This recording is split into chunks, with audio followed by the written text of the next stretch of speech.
꼬불꼬불 이어진 길을 따라 굽이굽이 고개 넘어 나를 찾아 떠나봅니다. 수채화 같은 산세와 맑은 호수가 어우러져 장관을 이룹니다.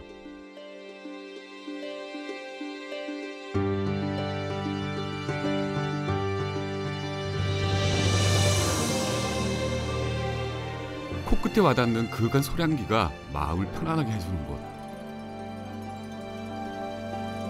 청정 자연이 살아있는 충청북도 보은의 숨겨진 아름다움을 찾아 떠나는 여행. 보은이 품고 있는 보물 같은 자연과 특별한 이야기를 전합니다.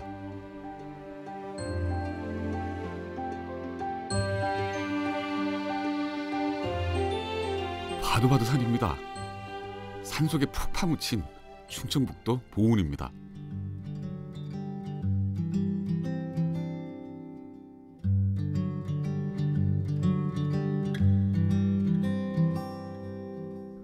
막 해가 뜨는 시간입니다.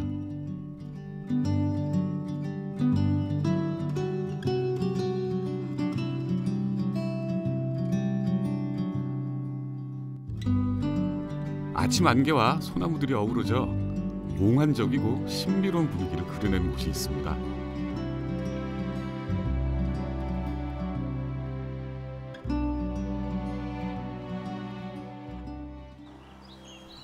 보은에 있는 이만리 솔밭공원입니다.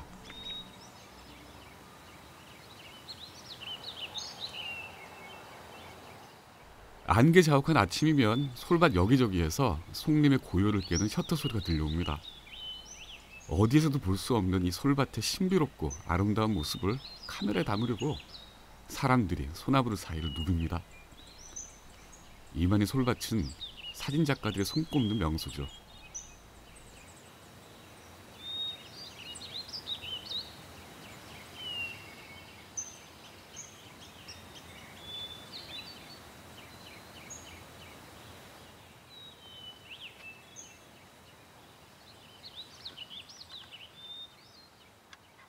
보은에 사람이 아니라 나무가 주인공인 데가 있습니다. 벌써 이른 아침인데 여기에 벌써 이 주인님을 모시려고 많은 사람들이 와서 있습니다.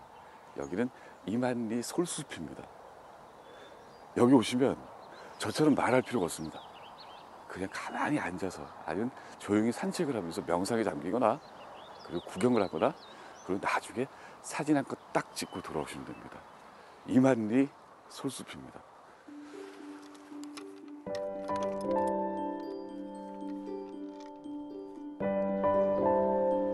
예로부터 보은은 오래된 소나무가 무리지어 자라는 군락지들이 발달해 있습니다. 그 가운데 여기 이만희 솔밭은 자연 그대로의 노송들을 마주할 수 있는 곳인데요. 250년 전 이 마을 사람들이 심은 소나무 100여 그루가 자유롭게 자라나더니 42,600평이라는 거대한 송림을 이룬 곳입니다.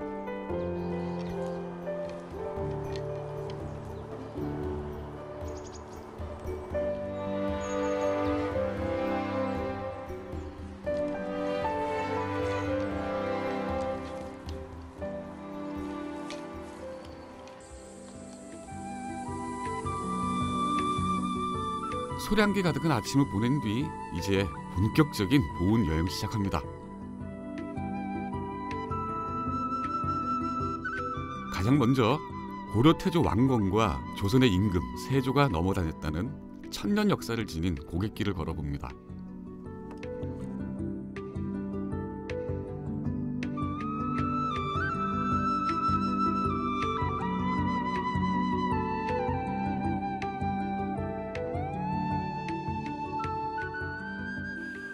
자, 이제 본격적으로 보은 여행 한번 해보겠습니다. 여기는 행궁터라는 데입니다.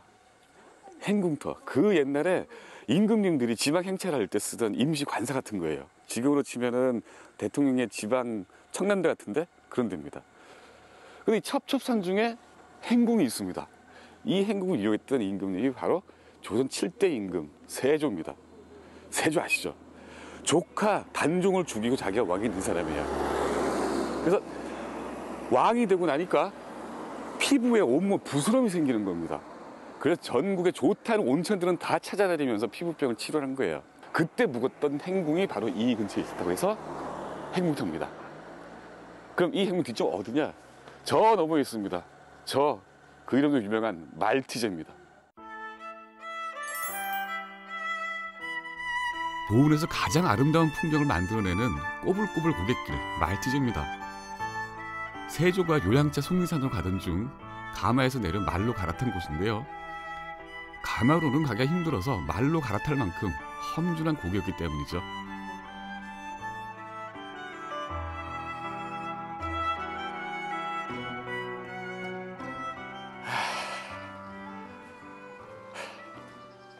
아이고, 저도 말이 있었으면 좋았겠네요.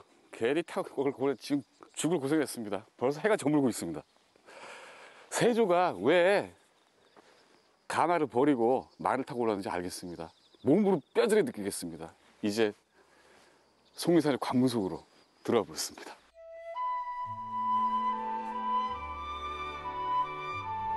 (2017년) 개통된 말티제 관문입니다. 성문 같아 보이죠? 자비성이라. 구비구비 12고개를 넘어 도착한 정상에 3층으로 만든 전국 최초의 복층 터널이라고 합니다. 말티제는 산마루의 마루를 줄인 말과 고개라는 뜻의 티와 제를 합쳐서 붙인 이름입니다. 그러니까 말티제는 높은 곳에 있는 고개라는 뜻이죠.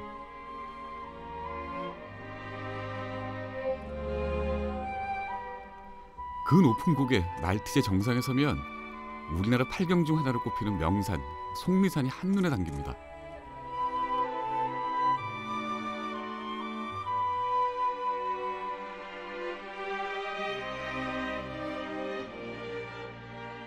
야, 멋있다. 참 멋있죠. 이래서 사람들이 말티제 그럽니다. 그 옛날에 여기는 박석, 얇은 돌들이 깔려 있었어요. 그래서 박석티라고 했습니다. 박석제라 그랬어요. 일제강점기 때까지만 해도. 그런데 지금 이 아름다운 이 고개가 사실은 그 일제강점기 때 제대로 모습이 완성된 겁니다. 그리고 그 주역은 희한하게도 그때 여기 충북 도장관, 도지사를 했던 박중양이라는 친일파였습니다. 이 사람이 충청도 부근에서 봤는데 자기 법주사를 너무 가고 싶은 거예요. 차를 타고 왔더니 너무 험하고 땅이 질기 이루 말할 수가 없어서 그래서 그때 이 동네 주민들을 불러서 차를 끌고 가라 그런 거예요. 소가 끌고 올라온 겁니다. 자기 진흙탕에 발을 밟지 못하겠다고. 그러고 난 다음에 구경을 하고 나서 이 길을 포장을 하라고 간 겁니다.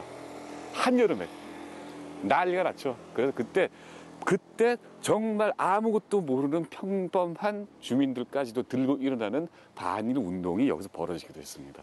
그러니까 우리가 지금 즐기고 있는 이 아름다운 풍광이 뒤에 이렇게 재밌으면서도 서글프고 좀 뭐랄까 가슴 아픈 그런 사연을 담고 있는 겁니다. 그래도 멋있습니다.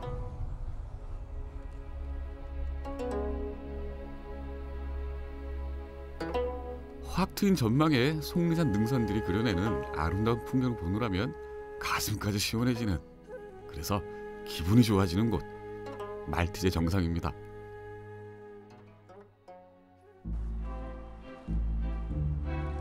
멋있다 진짜. 딱 보는 첫 순간에 멋있다는 감탄사가 저절로 튀어나오는 나무. 법주사라는 길목에서 만나는 이 나무 정이품송입니다.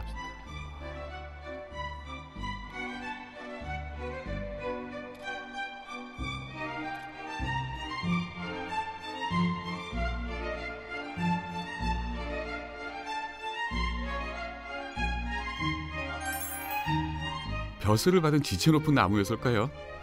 그 모습이 마치 꼿꼿한 선비를 닮은 듯한데요. 굉장히 오래돼 보이죠? 몇 살이나 됐을까요?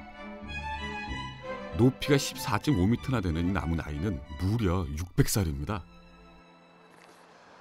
정이품송입니다. 이 나무 모르는 사람 아무도 없을 거예요. 그 옛날에 우리 담배 피기 좋아하는 사람들 그 옛날에 다 담배갑에도 있었던 그런 나무입니다. 전설에 따르면 세조 임금이 이 법주사를 향하다가 여기에 세조가 탄 가마가 걸린 겁니다. 그랬더니 갑자기 연 걸린다 그러니까 가지 하나를 쓱 올려서 연을 지나가게 만들었답니다. 그랬더니 세조가 벼슬을 주어라 그래서 정이품, 굉장히 높은 직급입니다. 정이품을 신분을 줬다고 얘기를 하죠. 그래서 지금까지 보존이 되고 있습니다. 잘 생겼습니다. 믿깁니까? 나무가, 살아있는 나무가 가지를 올려준 게 실상은 이랬을 겁니다. 다 알다시피 세조 임금은 조카 단종을 사약을 내리고 자기가 왕이 된 사람이에요. 그러다 보니까 왕권에 대한 정통성이 부족했던 사람이었죠. 그렇기 때문에 지금도 전국 방방곡곡을 돌아다니다 보면 이 세조에 얽힌 전설이 굉장히 많습니다. 세조가 법주사로 왔던 이유도 자기가 단종을 죽여서 그런지 모르겠지만 온몸에 피부병이 많았거든요. 그 피부병을 치료하기 위해서 온양어촌을 들르면서 법주사를 들렀었고, 그리고 저기 오대산에서도, 그리고 저기 영동에서도 피부병을 치료하다 보니까 문수보살이라는 불교에 나오는 보살님을 만나서 병을 치료했다는 건 전설이 남아 있습니다. 그 전설이 다 뭐냐? 그 전설이 백성들에게 전해져서 나는 신이 내린 왕이다 라는 거를 백성들에게 무언으로 전하려고 한 거죠. 이쪽의 확률이 99%입니다. 이쪽이 됐든 저쪽이 됐든 우리는 그 덕에 저렇게 늠름하고 아름다운 정이품송을 지금도 만나고 있습니다. 600년 세월 동안 한자리를 굳건히 지킨 나무, 이 정이품송을 지나서 법주사로 향합니다.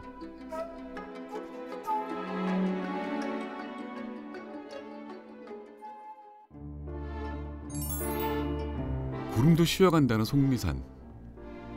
그 산들에 둘러싸인 저 평평한 분지, 그곳에 천년고찰 법주사가 있습니다.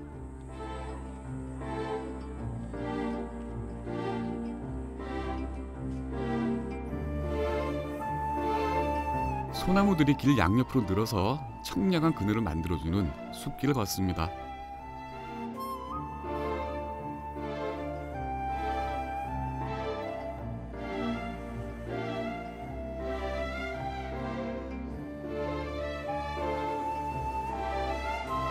세조가 목욕을 하고 몸에 있던 종기가 다 나았다는 깨끗한 계곡 물소리도 들어봅니다.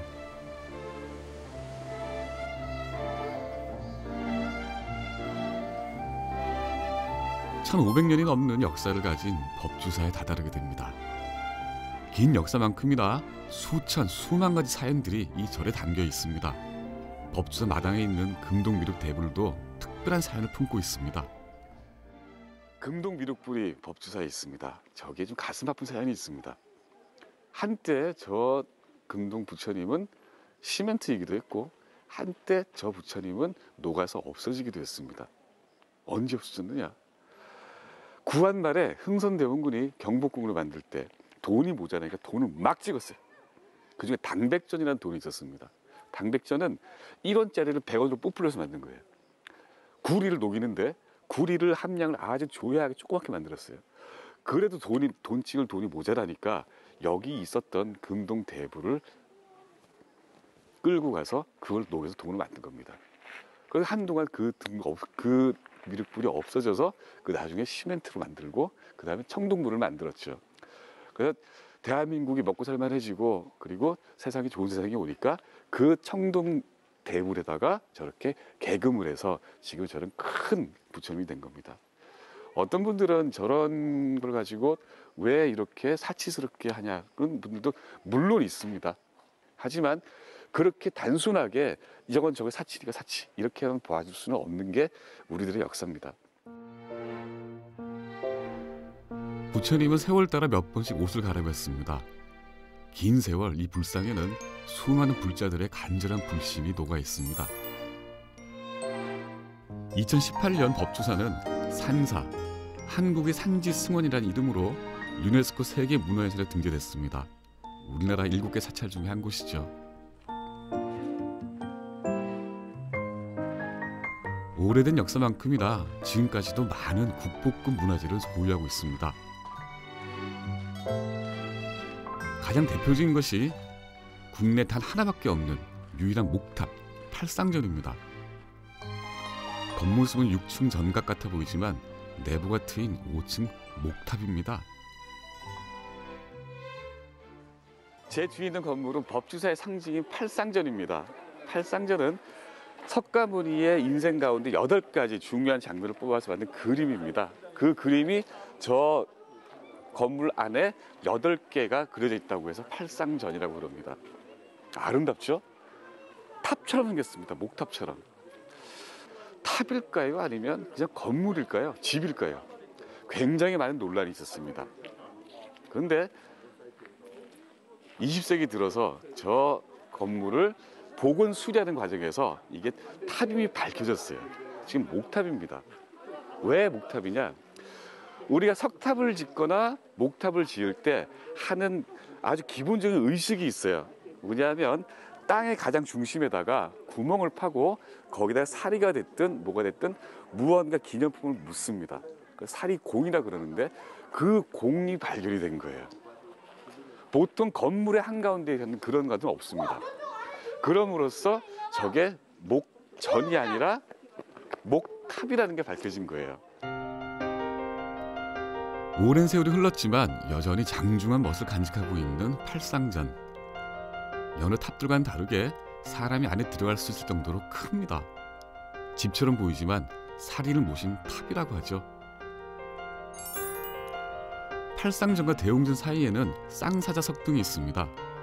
통일신라 시대 작품이죠.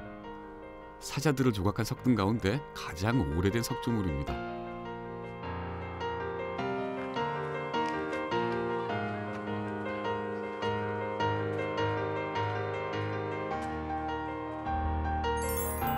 법주사 곳곳에는 이렇게 아주 오랜 역사를 가진 독특한 보물들이 많이 있습니다. 화강암을 깎아낸 희견 보살상입니다. 그리고 엄청나게 큰 바위에 생생한 색임이 돋보이는 마의 열의 의상은 1000년 넘는 세월을 품고 있습니다.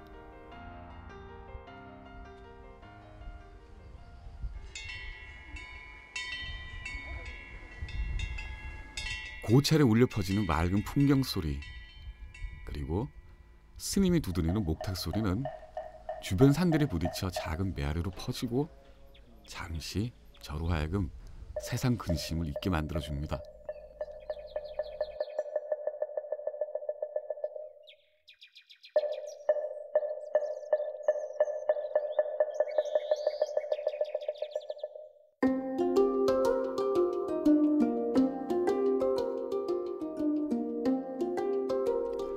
법주사에서 30분 정도 걸어 올라가면 작은 암자 복천암에 다다릅니다.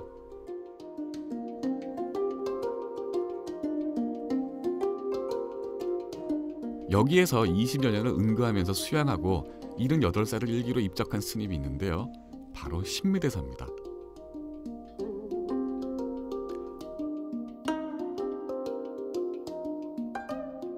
그를 좀 더 알아보기 위해서 복천암을 뒤로하고 그를 기리기 위해 만들어진 공원으로 가봅니다.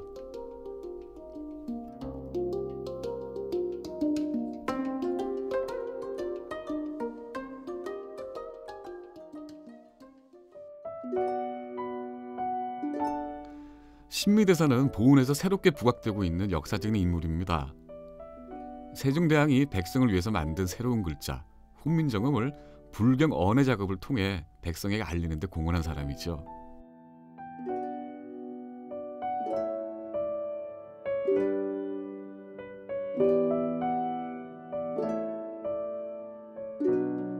세종은 물론 그의 아들 문종과 후에 세조가 되는 수양대군도 마음으로 의지하고 인생의 교사로 삼았던 스님이라고 합니다.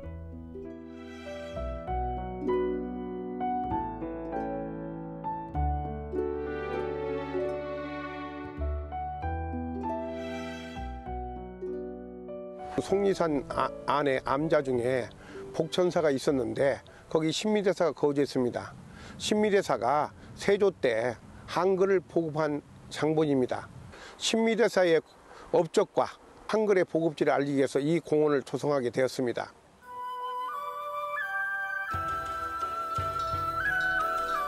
만들었어도 사용하지 않으면 무용지물인 법입니다. 세종이 만든 한글을 백성들에게 보급한 신미대사의 노력 덕택에 21세기를 살아가는 우리들이 한글을 사용할 수 있게 된 거죠.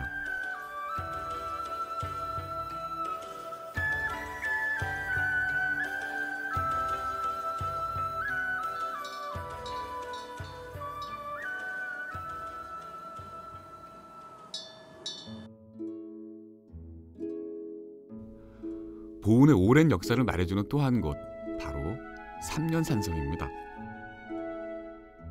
보은을 길고 넓게 휘감고 있는 이 산성은 서기 470년에 축조됐습니다.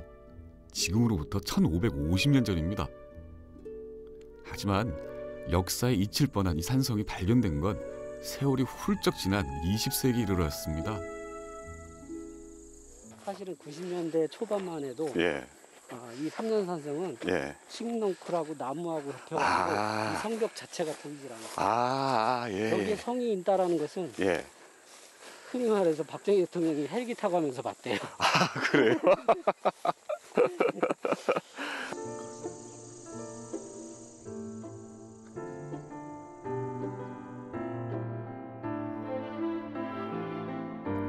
성곽 길이는 1.7km, 높이는 자그마치 20m에 달합니다. 삼년산성은 보은 오정산에 축성돼 있습니다. 이 산에 성을 쌓은 이유가 있습니다.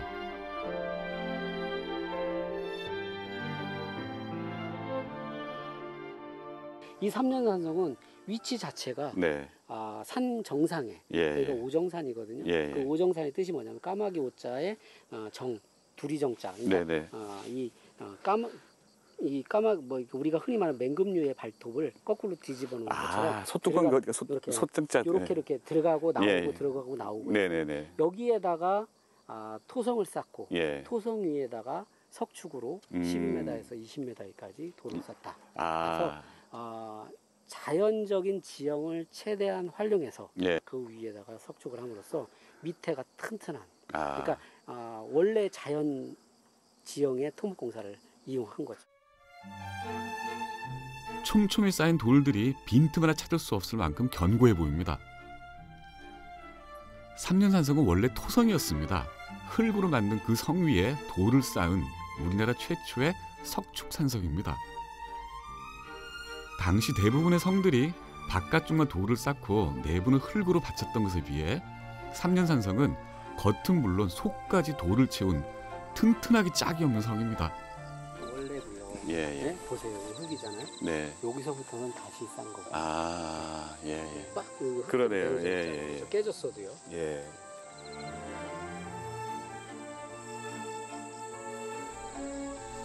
이렇듯 당시로서는 보기 드문 축성법과 20m에 달하는 높이로 미뤄보면 삼년산성은 신라가 아주 오랜 계획을 가지고 국력을 총동원해서 만든 성인 듯합니다. 그런 만큼 신라 축성술의 진수를 보여줬다는 평가를 받고 있죠.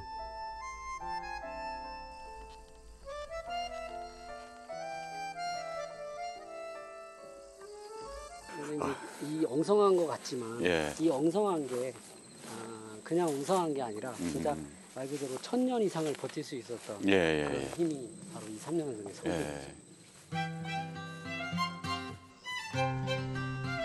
1000년이 넘는 세월 보은을 든든하게 지키고 있는 삼년산성. 신라인들이 작정하고 쌓은 회심의 역작이라 할 만합니다.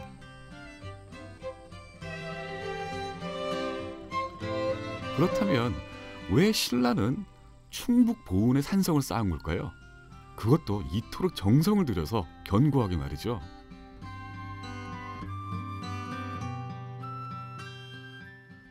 그러니까 신라가 여기다가 삼년산성을 쌓고 법조사를 창건한 이유가 예. 뭐겠어요? 결국은 군사기지. 아. 북방으로 진출하려고 하는 원대한 꿈을 이 보은에서 이 전초기지와 함께 예. 했다는 거예요. 구구려 백제와 싹 싸우다가도 23년성으로 딱 들어와 버리면 예. 보은을 딱 걸어 잠그면 여기는 신라의 땅이 되는 겁니다. 삼국은 이곳 삼년산성에서 무려 150여 차례 전투를 벌였습니다. 하지만 단 한 번도 신라는 점령당하지 않았죠. 신라인들에게 완벽한 요새였던 삼년산성. 지금 우리에게는 멋진 경관을 선물해주는 곳이 됐습니다.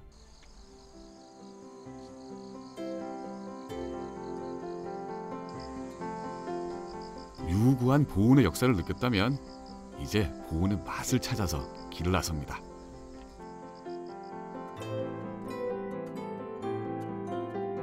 높은 일교차와 일조량 그리고 황토 성분이 많은 토양 덕분에 보온에는 달고 맛있는 과일 나무가 자란답니다.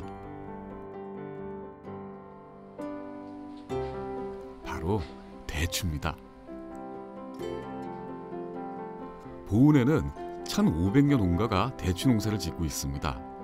그런데 저렇게 주렁주렁 달린 대추가 상상했던 대추 모양이 아닙니다. 알이 굵죠? 보온 대추는 말리지 않고 생대추로 먹습니다. 거기 그쪽 그 건대추를 전문으로 해서 생산하는 데 대추하고 건대추를 보면은 표가 나는 게 우리 보온 대추는 대체적으로 색깔이 짙어. 아. 이게 곱질 않냐. 굉장히 연하고 부드럽고 예. 껍질이 툭툭하지 않고. 예.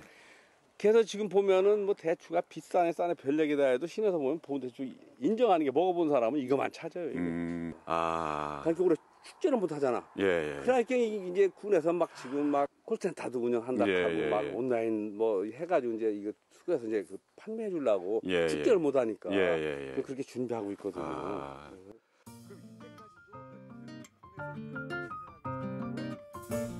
일반 대추에 비해 2배나 큰 보온 생대추는 제철인 10월 한 달만 유통됩니다. 그때가 아니면 맛볼 수 없는 귀한 과일이죠.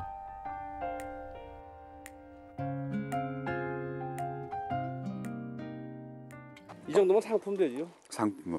이 정도 되면. 근데 요런 거 예. 이런 거 다 빼야지. 이게 아무 상관이 없는데 아. 우리는 다 빼고 그러고 이제 문제가 이렇게 터지잖아요. 터지네요, 이렇게. 예. 이게 아. 이제 이게 당도가 높아서 그런 거거든. 근데 아. 있어요. 이거 마치 그 약간 그 염주알처럼 탱탱탱탱 그런 느낌이 드는 거. 한번 맛을 봐봐요. 네. 그러니까 아까 그거랑 또 아주 질적으로 다르지. 확실히 다르다. 확실히 달라. 좀 사과 같아 진짜. 배 같아 배. 우리 토종 대추 있지요. 이게 우리 토종 대추 이게 어. 복조라는 품종인데 이 품종 이름 뭐라고요? 복조. 복조. 우리가 재배 기술로 이렇게 키워놓은 거요. 아.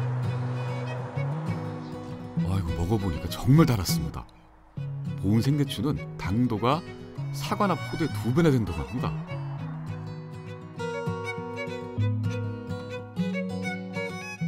이 보온이 언제부터 이 대추가 유명해졌습니까?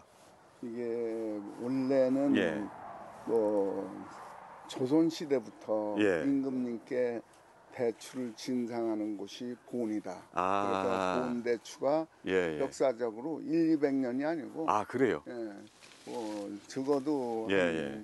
1,400~500년의 역사를 가지고 있는 아. 대추의 고장이 바로 예. 보온이죠. 보온에 지금 한 750헥타 예. 그리고 한 1,500농가가 대추를 지금 재배하고 있습니다. 그렇군요. 예. 저 와보니까 이게 포도밭인지 대추밭인지 모를 정도로 이게 막 바글바글 달렸잖아요. 예.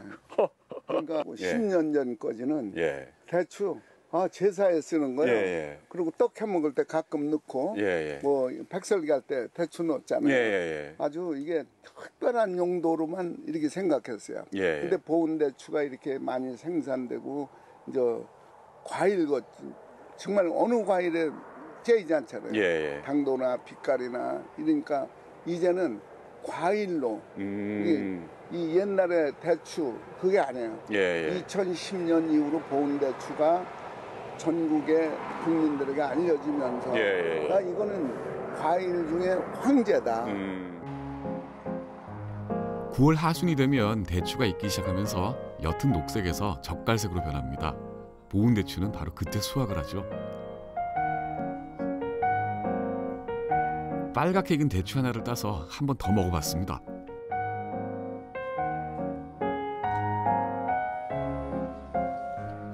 아삭아삭한 식감에 단맛이 정말 일품이었습니다.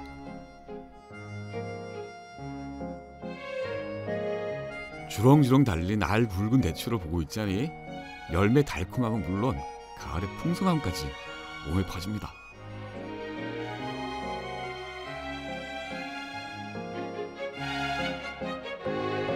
해마다 가을이면 대추 축제가 열렸습니다. 축제 때는 대추를 맛보기 위해서 전국에서 100만 명이 보온을 찾습니다. 대추만 100억 원어치가 팔릴 정도로 성황을 이룬 축제였죠. 하지만 올해는 코로나19로 인해서 온라인 축제로 대신했습니다. 그럼에도 보온 생대추를 사기 위한 발걸음은 꾸준히 이어지고 있습니다. 축제 때는 다 같이 해요. 축제 때 사람들이 많이 와요? 네. 얼마나 엄청나죠. 많이, 작년에 얼마나 많이 와요? 얼마라고는 말을 못하지만 이 길에 땅이 안 보일 정도니까. 휴일에는. 토요일, 일요일은 길을 다닐 수가 없을 정도로 사람이 많아요. 그럼 올해 작년에는 축제 때 많이 팔리겠네요. 축제 때 많이 팔죠. 근데 축제를 안 하니까 저희가 조금 힘들어요. 더.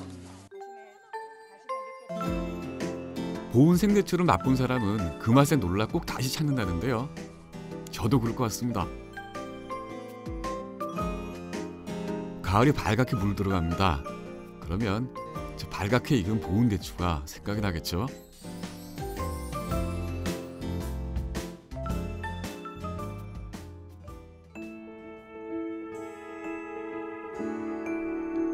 속리산을 품은 보온에 속리산의 자연을 통째로 담고 있는 마을이 있습니다. 그 자연 속에서 호사스러움을 느낄 수 있는 속리산 숲체험 마을입니다.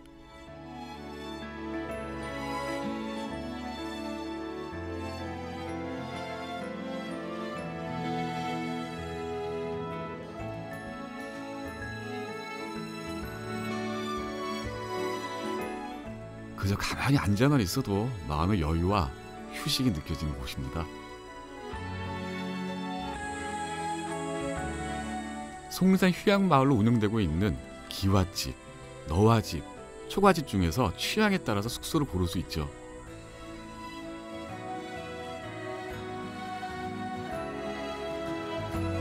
방문을 열면 속리산이 눈앞에 펼쳐집니다. 몸도 마음도 자연이 주는 선물을 듬뿍 받을 수 있는 치유의 공간입니다.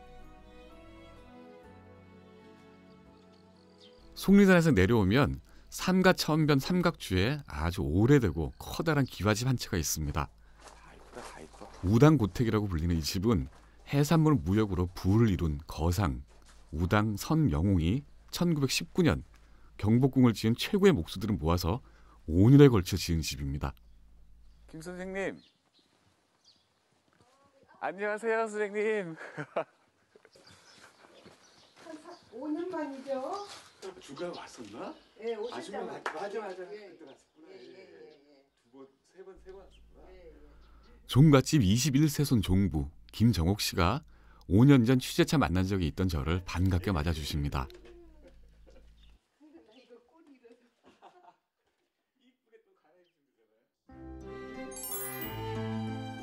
고택 크기는 무려 3,900평입니다.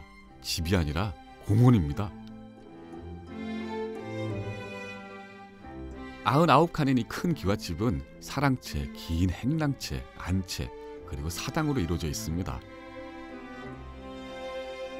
각 공간마다 담장이 둘러져 있습니다.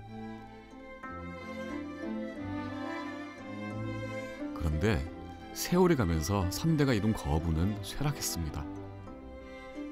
그럼에도 불구하고 이 고택을 지금까지 유지할 수 있었던 것은 바로 이 장독들 덕분입니다.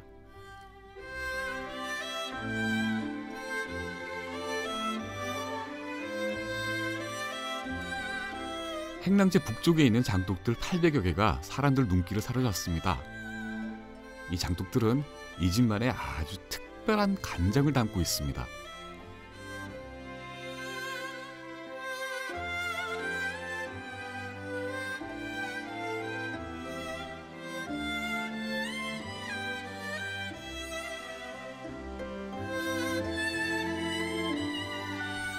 수백 년 동안 대물림해온 시간장. 이 간장을 지금까지 지키고 있는 종갓집 21세 종부 김정옥 씨는 24살에 서울에서 보온으로 시집을 왔습니다. 종가라는 게 뭔지도 몰랐던 서울 아가씨는 시집 온 지 닷새째 되던 날 시할머니로부터 장을 배우라는 말을 들었다고 합니다. 어디 그럼 그녀에게서 시간장에 얽힌 이야기를 들어볼까요? 이건 꽃감인가요? 아니요, 요거는요, 뭐냐 그러면은요, 주악이에요. 주악? 대추 주악. 아. 대추를 고아갖고 예. 반죽을 해서 예, 예. 이제 약과하고는 좀 개념이 다르죠. 예, 예, 예. 그럼 이게 원래부터 있는 그 다과인가요? 그렇죠. 이게? 옛날부터 있었는데 저희는 네. 주학은 별로 안 했고 약과를 많이 했죠. 아, 예, 예, 예. 요새 장은 그 저기 장독으로 몇 독 하세요? 콩값이 아주 비쌀 때는 조금 덜 하고 네. 이제 된장은 오래 있어야 맛이 있으니까. 그렇죠, 예, 예. 쌀 때는 좀 많이 해놓고 예, 그렇죠. 예, 예. 그 시간장이 지금 몇 년, 그러니까 몇 대, 그러니까 이제 20대 넘게는. 예, 그러니까 추축하기를 저희가 이제 여기로 이사 올 때 간장독을 갖고 오셨대요. 예, 예, 예.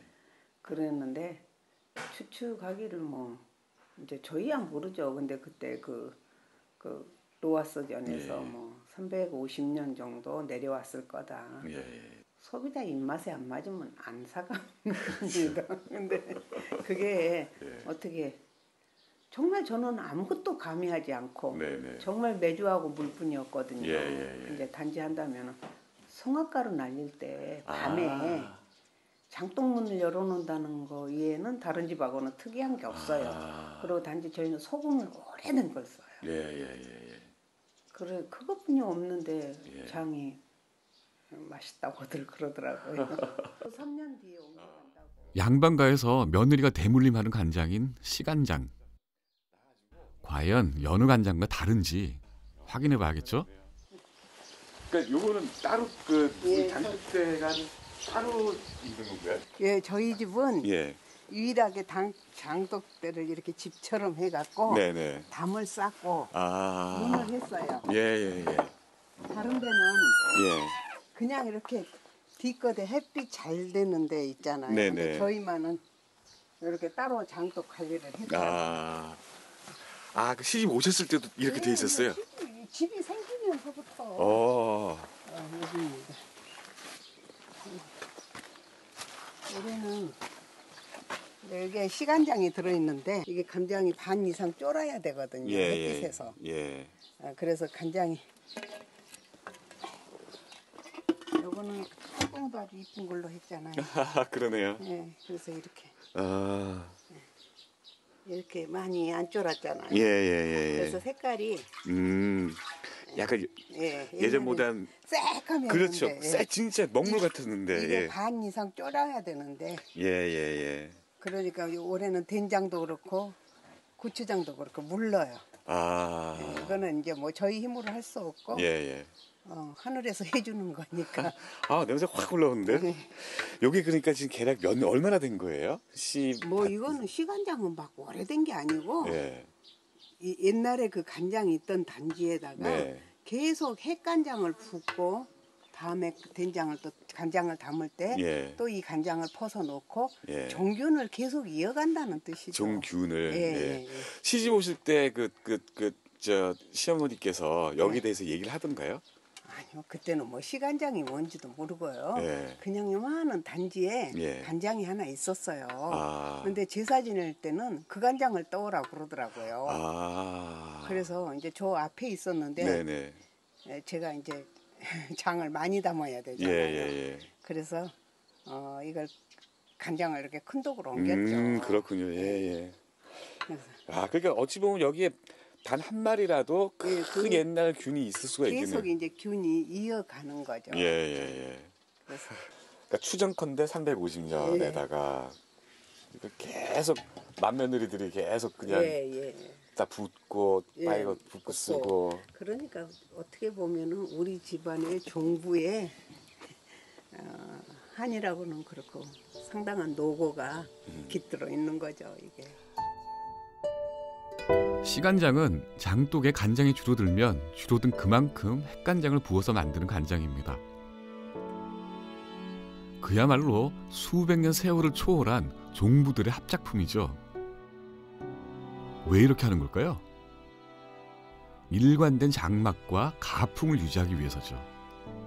그렇다면 간장 하나도 대를 이어 지키는 가문에서 종부의 삶은 어땠을까요? 한 해 제사가 몇 차례입니까? 12번 정도 됐었는데 네. 저희도 좀 없앴습니다. 아, 그래요. 좀 시대에 맞게 가는군요. 예. 아니 그래서 그런 게 아니라 예. 며느리가 예. 너무 힘들어 하길래 예. 시집 오신 지 44년. 아, 근데 서울 사셨잖아요. 도시 처녀가. 그러니까 아직도 적응하기 좋은 줄 좋을 줄 아셨죠? 그렇죠. 저는 뭐 이런 집은 당연히 하인이 많이 있었을 거고 또 일은 안 하는 줄 알았죠. 제사 12번이면 그래서 제가 가만히 생각하니까 시집 와서요. 예. 꼬박 하루도 쉬지 않고 1년 반을 제사만 지냈더라고요.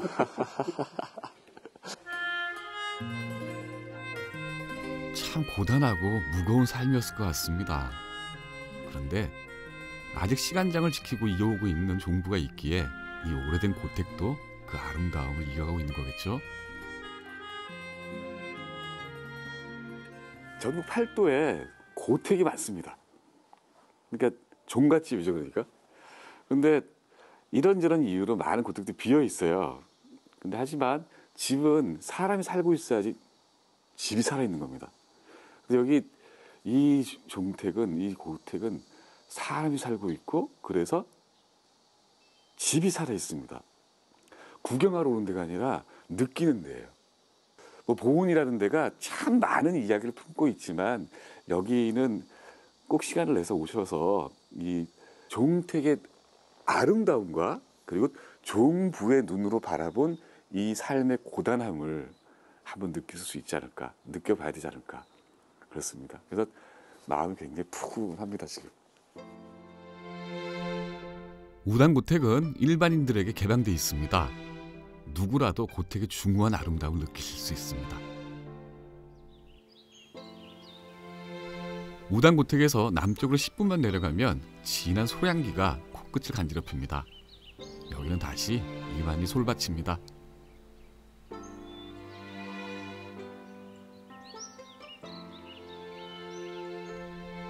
(100그루가) 넘는 소나무가 250년 세월 속에 4만 평짜리 거대한 숲을 이뤘습니다. 이만희 솔밭은 인위적이지 않은 자연이 만들어준 명소 100곳 중에 하나로 선정될 만큼 자연적이고 생태학적인 가치가 높은 곳입니다.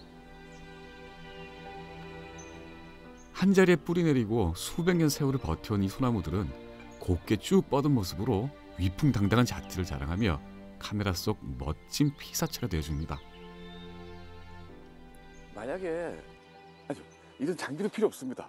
이만희 오시면 조용히 침묵하시다가 가지고 계신 전화기 딱 꺼내서 그냥 셔터를 누르시면 됩니다. 그럼 바로 여기에 있는 이 분위기, 이게 바로 자기게 됩니다. 휴대폰만으로도 작품 사진이 탄생합니다. 멋진 소나무 군락지입니다.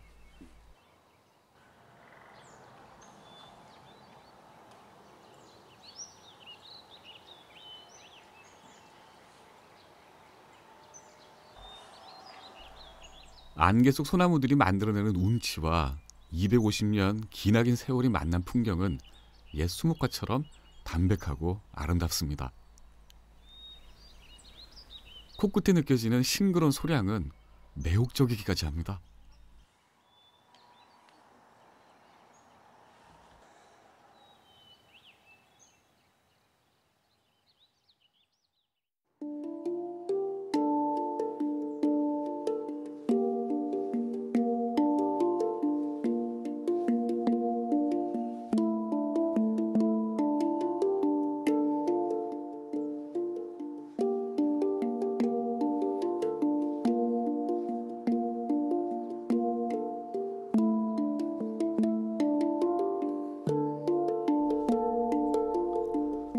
오감으로 느끼는 안락함.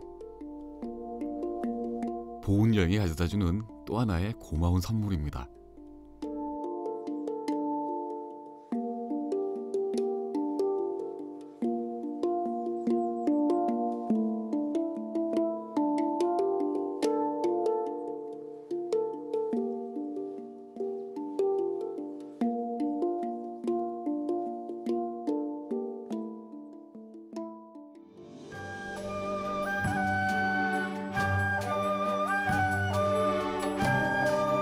1500년 역사가 품은 수많은 이야기를 간직한 땅.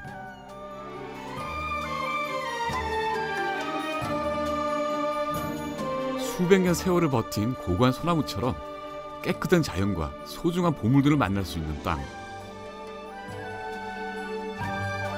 그리고 그림 같은 풍경으로 몸과 마음을 정화시키는 땅.